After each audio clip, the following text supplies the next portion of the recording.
Good evening, and welcome once again to Boring History for Sleep. Tonight, we gently journey back in time to an era often romanticized, a period of grand castles, valiant knights, and simple village life. But as the sun sets, and the modern world fades into quiet, let's peel back the layers of myth and legend to discover the true, unhurried rhythms of medieval existence. Allow your thoughts to settle, your breath to deepen, and your mind to drift as we explore what it was really like to be a medieval peasant, and so much more. Life in the Middle Ages is commonly imagined as a constant struggle against a harsh and uncaring environment. While it is true that the weather was a constant threat, medieval peasants also benefited from many environmental advantages. The medieval world was full of wild plants and animals that could be used for food, medicine, and materials for clothing and shelter. Fish could be caught in the many rivers and lakes, and the forests were full of game. In fact, hunting was a favorite pastime of medieval peasants when they weren't working the fields. Fishing and hunting also provided a welcome break from the monotony of life in the village. The medieval peasant diet consisted mainly of vegetables, fruit, bread, and cheese. Meat was a rare treat, but it was usually available during major royal festivals. While their diet lacked variety, medieval peasants never went hungry. In fact, they ate better than the peasants of any other time in history. Medieval villages were also centers of trade and commerce. Peasants would sell their goods and services at the local market, and they had access to a wide variety of products from all over Europe. This made medieval villages vibrant and bustling places to live. As the sun dips below the horizon, painting the sky in hues of orange and purple, let's take a moment to appreciate the simple pleasures of medieval life. Imagine the warmth of a crackling fire, the scent of wood smoke mingling with freshly turned earth. Hear the gentle murmur of villagers going about their daily routines, their laughter echoing in the twilight. These moments, seemingly mundane, were the very essence of medieval existence. Now, as the darkness deepens and the stars begin to twinkle above, let's turn our thoughts to the comforting sounds of the medieval night. The rhythmic chirping of crickets, the distant hoot of an owl. These nocturnal serenades were the backdrop of medieval life. They were a reminder of the natural world that existed just beyond the village, a world that was both beautiful and dangerous. In this world, wolves howled at the moon, foxes prowled for prey, and the occasional traveler sought shelter in the village, bringing with them tales of adventure and intrigue. For the medieval peasant, these stories were a welcome distraction from the hardships of their everyday lives. It was a time for dreams to take flight and the imagination to roam free. And as the night deepened, the stars above twinkled like a million diamonds scattered across velvet. For the medieval peasant, the night sky was a source of wonder and mystery. It was a reminder of the vastness of the universe and the tiny place that humans occupied within it. So as you drift off to sleep tonight, let your thoughts wander through the enchanting landscapes of medieval existence. Let the rhythm of the seasons guide you, and the starry skies above keep watch over you. For in the timeless expanse of history, it is moments like these that truly matter. Medieval peasants are often characterized as downtrodden rural folk, enduring a life of servitude under the thumb of their feudal lords. However, this perception might be more a reflection of how history is written by the victors, rather than a true representation of peasant life. They were the backbone of medieval society, their labor cultivating the fields and feeding the populations of towns and cities. Yet, their contributions have been overshadowed by the grandeur of castles, the intrigue of kings, and the clash of swords. To truly understand the depth and complexity of their existence, let's delve into what life was really like for a medieval peasant. What kind of houses did they live in? What were their days like? And above all, what did they eat? Let's start with the dwelling places of the peasants. The typical peasant house was far removed from the imposing structures that we associate with royalty and nobility. For most peasants, their homes were modest affairs, constructed primarily from wood and thatch. These homes were designed for functionality rather than aesthetics. Materials were scarce, and labor was plentiful. So why squander resources on embellishment? These homes were typically small, lacking windows, and with earthen floors. They consisted of a single room where the family slept, cooked, and ate. Privacy was a luxury not afforded to peasants, so families, often extended families, shared these close quarters. The roof was usually thatched, providing insulation from the elements, but also serving as a home for small animals, like bats and rodents. Despite their simplicity, These homes were a source of pride for their owners. After all, this was where they raised their families and sustained their lives. The landscape of medieval Europe was predominantly rural. For those who lived in the countryside, nature was not merely a backdrop, but a constant companion. Their days began and ended with the sun, and their lives revolved around the seasons and the needs of the land. Work was the central focus of a peasant's life. Men typically worked the fields as farmers, planting crops, tending to livestock, and ensuring the land was cultivated. Women played an equally vital role, often managing the household, raising children, and producing goods for the family's consumption.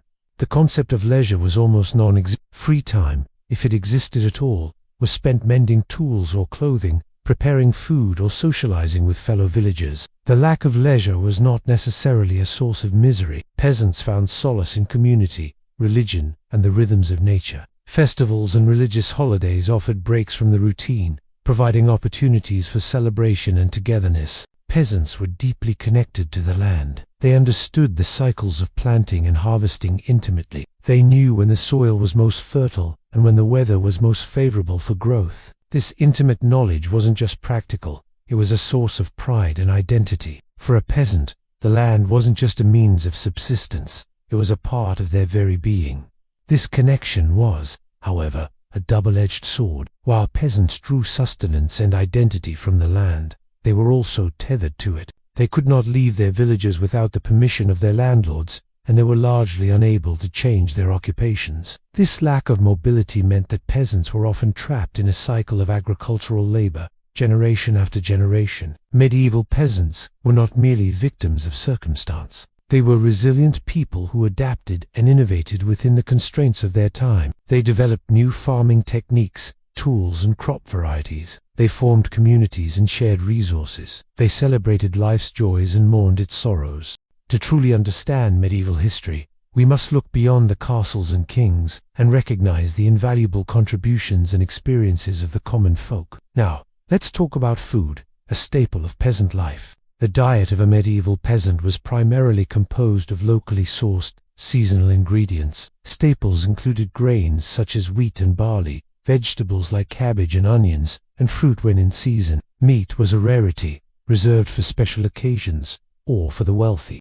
Dairy products like milk and cheese were more common, especially in regions where livestock rearing was prevalent. The preparation of meals was a time-consuming process. Food needed to be gathered, cleaned, cooked, and served. This was particularly challenging during seasons when fresh ingredients were scarce, such as during the winter months. Despite the challenges, meals were an integral part of peasant life. They were not just a source of sustenance, but an opportunity for community and celebration. Shared meals strengthened bonds between family members and fellow villagers, and special occasions like religious holidays often revolved around food. Meals were also a microcosm of peasant society. They reflected the close relationship between humans and animals, the importance of the land, and the realities of a life lived in close proximity to nature. Imagine waking up in your small, dark bedroom. Outside, the rooster has crowed, announcing the start of another day. You can hear the other members of your family stirring in their shared bed, and you know it's time to start the day's work. After a quick breakfast of bread and cheese, you head out into the fields with your family. The sun is barely up, and you can feel the dew soaking into your shoes as you begin to tend to the crops. Throughout the day, you work alongside your family, planting seeds, weeding the fields, and gathering the harvest. Your hands are rough and calloused from years of labor, but you take pride in your work. You are feeding your family and your community, and that is a source of satisfaction in this otherwise difficult life. As the sun begins to set, you return home with your family, tired but content. The evening is spent preparing a simple meal and sharing stories with your loved ones. The day may be ending, but for a medieval peasant, the cycle of work and community continues. Imagine, if you will, the tranquility of a summer morning in a typical medieval village. The rising sun casts a golden hue over the thatched roofs, and the sound of birdsong fills the air. You find yourself seated at a wooden table outside your humble abode, enjoying a simple breakfast alongside your family.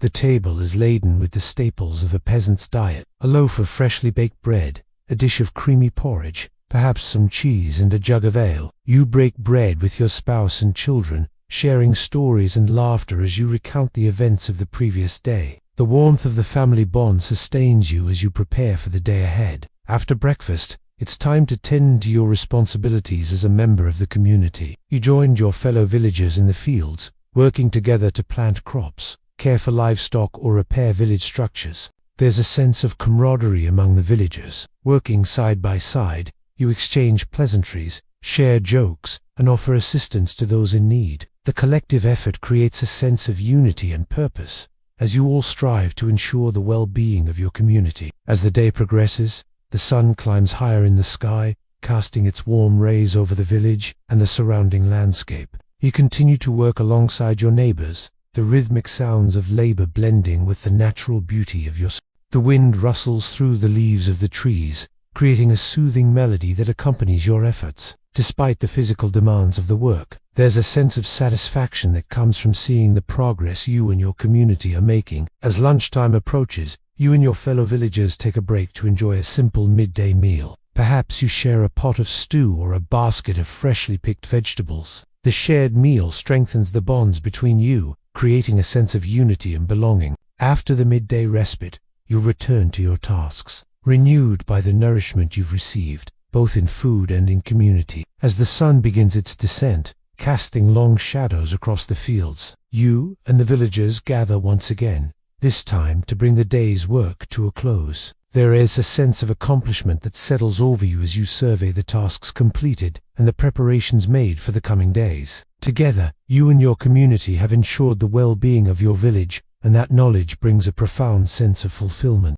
With the day's work complete, you bid farewell to your fellow villagers and make your way home, carrying with you the memories of a day well spent. The simple pleasures of life, the companionship of family and community, and the satisfaction of a day's work done fill you with a sense of contentment as you step into the comforting embrace of your humble home. This was a typical day in the life of a medieval peasant, a blend of hard work, community, spirit, and resilience in the face of challenges. Their lives were marked by their close relationship with the land, their strong sense of community, and their resourcefulness in the face of adversity. Understanding their everyday experiences allows us to gain a deeper appreciation for the complexity of medieval life. It was not just about kings and conquests, but about the everyday struggles and triumphs of ordinary people. So as we continue to explore medieval history, let us keep in mind the peasants, the backbone of medieval society. Their lives, though often challenging, were filled with beauty,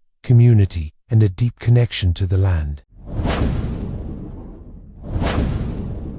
In the depths of winter, when frost-painted landscapes and nights were long and dark, tales like these found purchase. By the firelight, villagers would share stories of a mysterious figure who roamed the night, offering salvation to the afflicted and guidance to the lost. Some whispered that he was an emissary from God, while others saw him as a creature of darkness preying on their fears. His name was Kemp, or so they called him, a moniker whispered with reverence and trepidation in equal measure. His appearance was as enigmatic as the purpose of his nocturnal journeys. He was said to be cloaked in shadows, his face obscured, making him a phantom against the backdrop of a moonless night. But it was his offer, his proposition, that truly set him apart, if not made him infamous. He claimed to possess the ability to alleviate pain, ease suffering, and potentially heal the sick. But his gift came at a price, a single drop of blood drawn from the afflicted, exchanged under the cloak of darkness in desolate spots, and used for what purpose no one could fathom. Our story, however, does not begin here. Instead, we travel back to the year 1349. The grip of winter was relentless, mirroring the icy clutch of fear that had gripped the populace after the pestilence had swept through England, killing an estimated 30 to 50% of the population. The Black Death had left a void, not just in families and communities, but in the very soul of society. People were hesitant to seek shelter in the evenings, preferring to brave the elements rather than spend the night indoors. In their minds, the darkness was unsafe, harboring not just the usual fears of robbery or wild animals, but something more sinister, something born of their collective terror of the unseen enemy that had decimated their numbers. And then Kemp appeared, his silhouette emerging from the gloom like a tormented spirit, offering solace and promising relief. To the stricken villagers, he became a beacon, a dark star in an otherwise bleak firmament. His method, when he appeared, was always the same. According to those who encountered him, Kemp would arrive at a village on the edge of twilight, his horse cloaked in darkness, his features hidden behind a hood. His voice, when he spoke, was grave and resonant, echoing with an otherworldly quality. With him, he carried a silver vessel and a silver knife, the tools of his unsettling trade. He would seek out the families ravaged by the plague, offering his services with a solemnity that was hard to refuse. His proposition was simple: offer him a single drop of blood from a loved one, preferably from someone afflicted but still alive, and he would alleviate their pain, lessening their suffering and easing their passage to the grave. The parents of little Richard, a victim of the plague, would have been understandably distraught. The child, emaciated and feverish, lay listlessly in their arms, their future bleak and hopeless. Their initial reaction upon encountering Kemp, a mix of desperation and disbelief, would have been understandable. When confronted with such an outlandish proposal, their home transformed into a battleground between hope and fear. Richard's father, perhaps a woodcutter by trade, strong and taciturn, would likely have grappled with the idea of sacrificing their son, even for the promise of easing his suffering. Richard's mother, Agnes, would have been torn between the desire to protect her child and the desperate wish for his suffering to end. Did they comply with Kemp's request? What internal conflict would have ensued? How did their decision affect their final moments with their son? Would Richard, sensing the betrayal of his own blood, suffer more, or would he succumb peacefully? As the villagers prepared for Richard's ultimate departure, the arrival of Kemp and his chilling offer would have caused a flurry of activity and anguished discussion. The elder members of the community would have been summoned, men and women respected for their wisdom and piety. They would gather around Richard's bedside, their faces creased with worry. Prayers would be whispered, scriptures read, seeking divine guidance in the face of such a harrowing choice. The center of this drama would be the crux of Kemper's bargain. One drop of blood, a life for a life, a sacrifice for a sacrifice. This exchange, ritualistic and stark, would have been a pivotal moment in the village's struggle with faith and fear. However, the final decision would rest with the family. After all, it was their son, their child, whose fate hung in the balance. If they chose to accept Kemp's offer, the ritual would proceed under the shroud of night. Richard, too weak to comprehend what was happening, would have been largely unaware of the exchange. The aftermath, however, would have been impossible to ignore. The efficacy of Kemp's supposed gift would have been immediately apparent. Did Richard die peacefully? Did his pain abate? Or did he, in his innocence, question why he was forsaken, even in death? If the villagers rejected Kemp's offer, their justification would have been equally complex. Their reasons would have echoed through the village, becoming a source of strength and solidarity during a time of immense weakness. The decision to stand firm against the encroaching darkness, refusing to compromise with the devil, would have reverberated around them. In the end, the account of Kemp and his chilling bargains serves as a microcosm of the human condition. Faced with the inexplicable horrors of the plague, people turned to a variety of means to cope, from blind acceptance of God's will to outright denial. Those who accepted Kemp's offers saw in him a bringer of mercy, a devil who offered reprieve from the clutches of a merciless God. Conversely, those who rejected him sought solace in their faith, clinging to the belief that no deal with the devil could ever be acceptable. Either way, the choices they made would have been agonizing. Imagine the toll on their psyche, having to weigh the value of a life, not just any life, but that of a child against the promise of alleviating unimaginable suffering. The weight of such a decision would be crushing. In fact, many may have chosen to resist, seeing Kemp as an agent of the very plague that had decimated their communities. Others, driven to the brink by the sight of their loved ones wasting away, might have found his offer too tempting to refuse. Now, allow yourself to delve into this moral labyrinth, to grapple with the dilemma posed to Richard's parents. How would you react in such a dire situation? Can you fathom the inner turmoil, the clashing emotions that would tear at their souls? The tragedy lies not just in the potential loss of a child, but in the agonizing choice between two equally terrible outcomes. Ultimately, Kemp himself becomes a symbol of the ambiguities of a time shrouded in fear and superstition. His presence served as a mirror to the darkest recesses of human thought, forcing villagers to confront the depths of their despair and the limits of their faith. And now, as we venture into the realm of unsolved mysteries and chilling enigmas, remember that the story of Kemp is not merely a relic of the past. It is a reflection of the human experience, a testament to the uncharted territories of grief, faith, and the unrelenting grip of fear. But our journey doesn't end here. We invite you to continue exploring the chronicles of history's most haunting mysteries. Join us as we traverse through time, uncovering tales that have resisted the passage of years. Dive into the abyss of historical events that continue to baffle and intrigue, where the boundaries between fact and fiction blur. There are no answers here, only questions that echo through the corridors of time. Click here to delve into more historical mysteries that challenge our understanding of the past. Hey everybody, welcome to the channel. Today we're going to explore a dark secret lurking within the walls of a medieval castle. As always, check the description for a link to the map. If you want to join me in this spooky adventure, in the heart of England's West Midlands, high atop the summit of a steep hill stands the imposing silhouette of Dudley Castle. Its towering ruins, a poignant reminder of a glorious past, have silently watched over the changing times since the 13th century. Perched majestically above the town of Dudley, the castle has a commanding presence. To reach its peak, one must trudge up a winding path that is paved with irregular cobblestones, yet despite its seemingly remote location, it enjoys a prominent view of the surrounding area. The castle's sprawling grounds, including the adjacent historic park, are open to the public. Visitors, including myself, are welcome to roam the ramparts, letting their imaginations travel back in time to hear the echoes of medieval life. Imagine yourself strolling along the battlements, the wind whistling around you as you look out over the land once patrolled by vigilant guards. The first stone of this impressive structure was laid in 1241 by William de Valle, Earl of Pembroke, a favourite of King Henry III.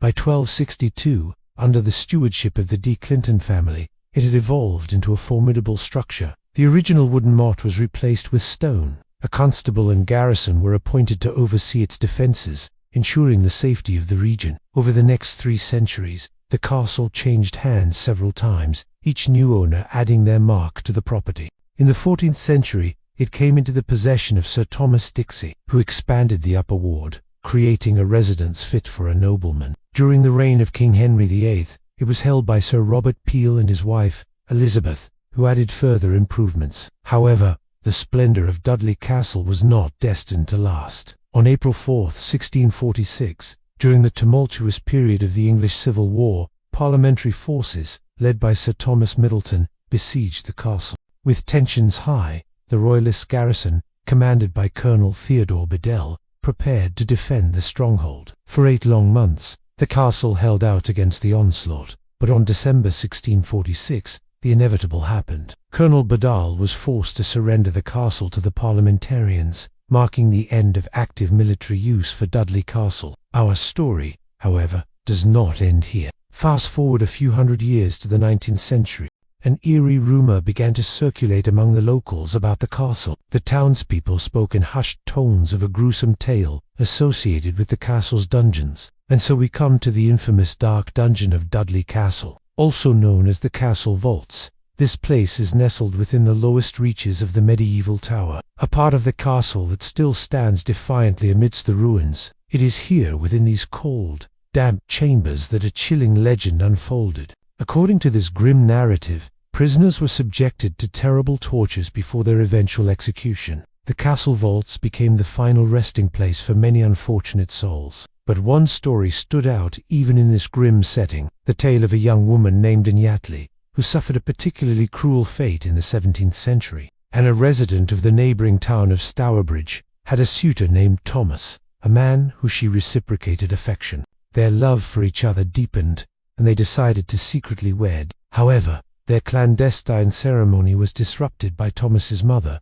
who disapproved of the match. Enraged, she accused Anne of being a witch and spreading curses in the town. In a shocking turn of events, Thomas's mother enticed him away from Anne, leading him to believe that Anne had actually practiced witchcraft against him. As he left her behind, believing her to be a witch, Anne was heartbroken. However, rather than succumb to despair, she vowed revenge. In a fit of rage and sorrow, she placed a curse on Thomas, predicting that he would meet a violent demise on his wedding day. Tragically, Anne's prophecy came true and Thomas was murdered on his wedding day, leaving behind a legacy of betrayal, grief, and vengeance. While the story of Anyatli is a gripping piece of local folklore, it's important to note that evidence of such events is scant, relying heavily on oral traditions that may have embellished the tale over time. That said, the dark dungeon itself is a tangible vestige of the castle's turbulent past. Descending the narrow stairs from the upper wards into the depths of the dungeon, visitors are met with a palpable sense of foreboding.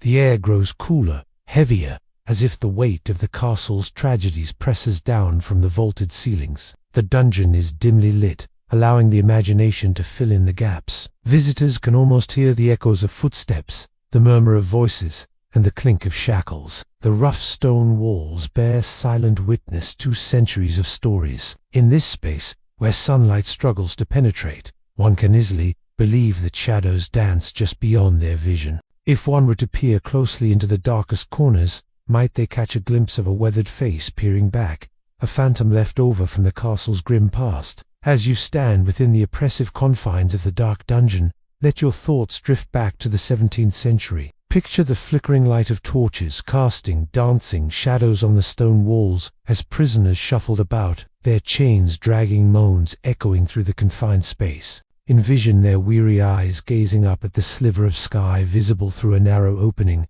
perhaps dreaming of a world where justice prevailed and freedom awaited. The dungeon's chill seeps into your bones, a sensation all too real. You shiver involuntarily, pulling your coat tighter around you, drawing comfort from the familiar weight of its fabric. The musty air hangs heavy around you, thick with the weight of countless untold stories. Each breath you take carries with it a whisper of the past, a testament to the resilience of human spirit in the face of unimaginable adversity. As I conclude our exploration of this haunting site, let us remember those whose lives touch this place. The castle itself, a silent sentinel, stands as a testament to the ebb and flow of power, the complexities of love, and the enduring strength of the human spirit. As you retrace your steps through the labyrinthine passages, consider the lives that unfolded here. The laughter of children playing amidst the grandeur, the whispered secrets of lovers, the murmur of merchants trading their wares. And in the darker corners, the shadows of those who faced their final moments with courage and dignity. The castle's history is a tapestry woven with threads of joy and sorrow,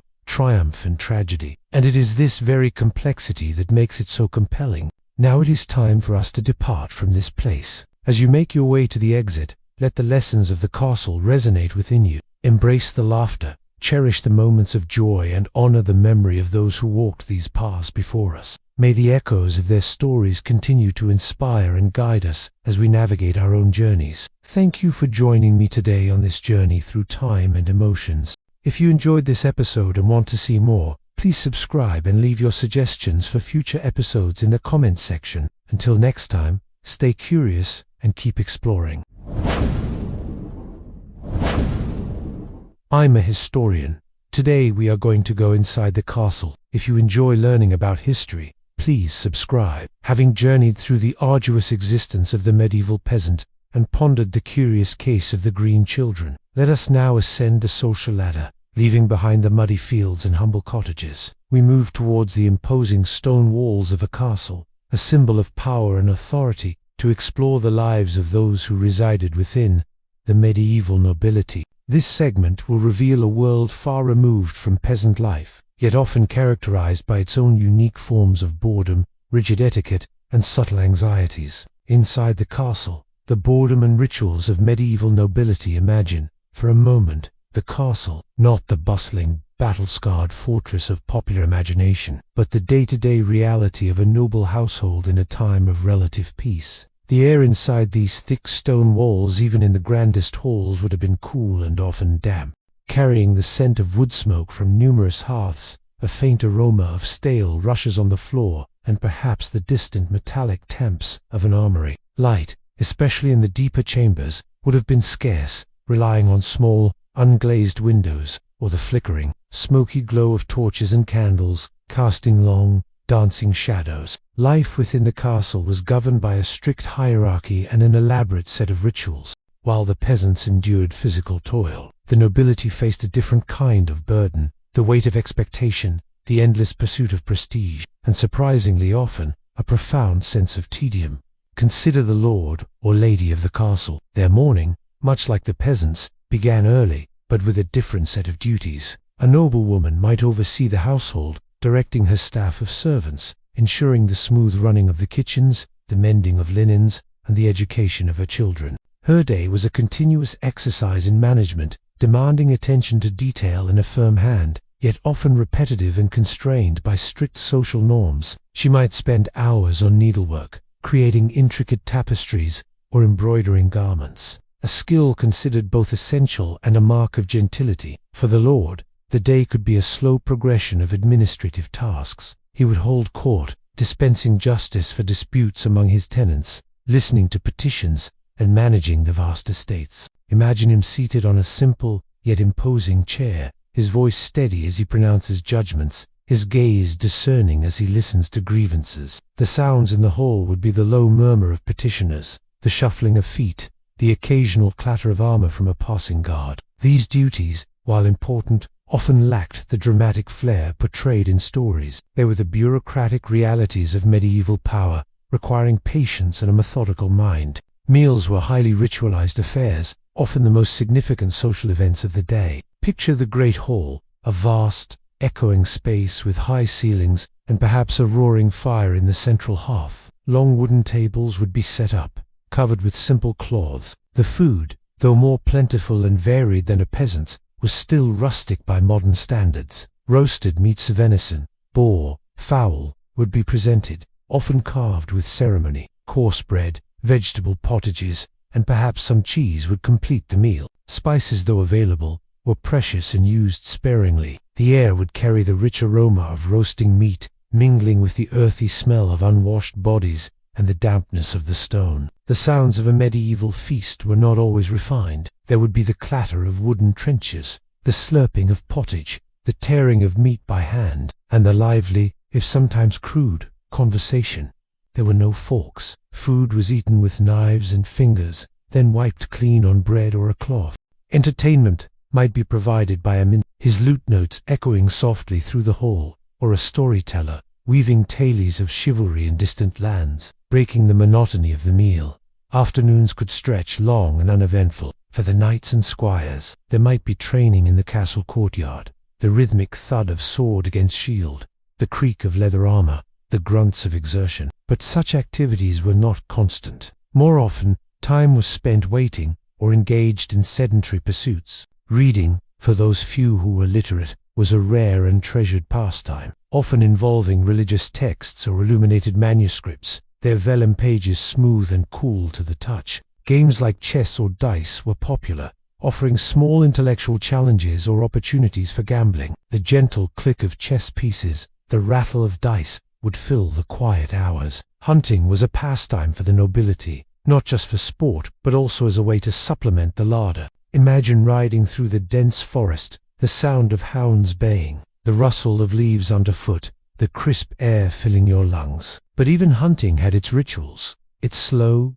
deliberate pacing, often involving hours of patient tracking. The castle was a social hub, but interaction was governed by rigid etiquette. Every individual, from the highest noble to the lowest servant, knew their place within the complex hierarchy. There were rules for address, for seating, for movement. Conversations were often formal, steeped in polite phrases and subtle displays of status. Imagine the careful dance of diplomacy, the veiled meanings in seemingly casual remarks, as alliances were formed and rivalries simmered below the surface.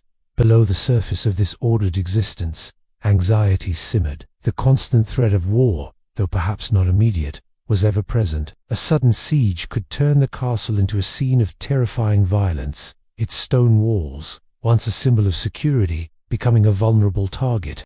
Imagine the tension that would grip the castle during news of approaching enemies, the hurried preparations, the clanging of armor, the nervous murmurs of the garrison. Disease, though perhaps less prevalent than in the cramped peasant villages, was still a threat within the castle walls. The shared living spaces, rudimentary sanitation, and lack of medical knowledge meant that illness could sweep through the household, felling servants and nobles alike. The grim reality of child mortality cast a long shadow even over the most aristocratic families. And then there was the underlying boredom. Without the constant sensory stimulation of modern life, the days could truly stretch, especially during long winters or periods of peace. The absence of diverse entertainment, the repetitive nature of duties, and the limited social circles could lead to a profound sense of quiet stagnation. Imagine the long, silent evenings, broken only by the crackle of the fire, the distant howling of the wind, or the soft sounds of a lute. Yet, despite these constraints, life in the castle offered a profound sense of security and privilege. The thick walls offered protection from bandits and external threats. Food, while sometimes monotonous, was generally consistent. The noble family, though burdened by responsibilities, enjoyed a level of comfort and status unimaginable to the vast majority of the population. The rhythm of their lives,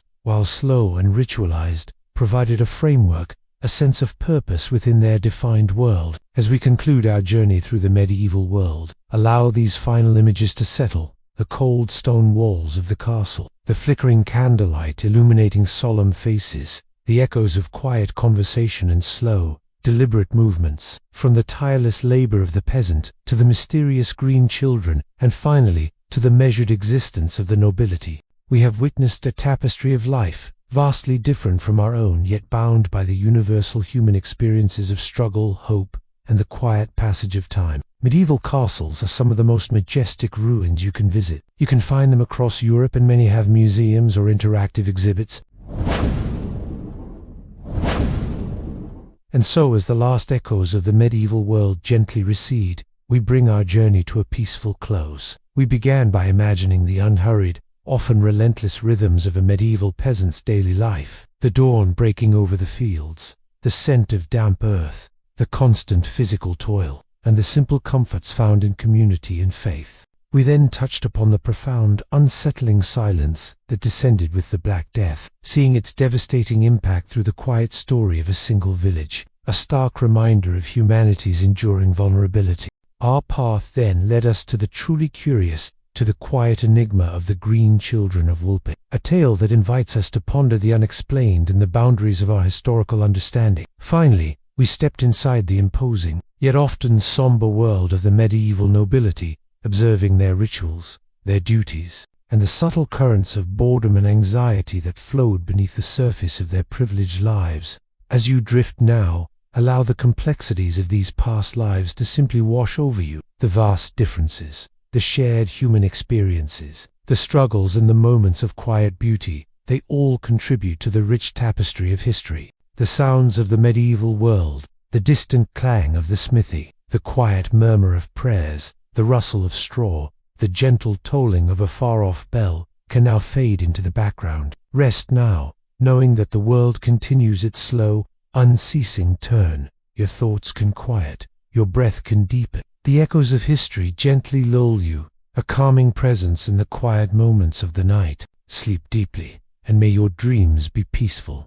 Good night. Perhaps you are a member of the nobility, or perhaps you are a peasant. Where are you? Are you in a bustling medieval market square? Can you hear the bartering of merchants and the laughter of children at play? Or maybe you find yourself in the quiet solitude of a monk's cell, the flickering candlelight dancing across ancient texts. What do you see? Do you see the rich tapestries adorning the walls, or the weathered hands of a peasant gripping an old wooden plough? What do you feel? Do you feel the warmth of camaraderie around a crackling bonfire, or the seeping dampness of a cold stone floor?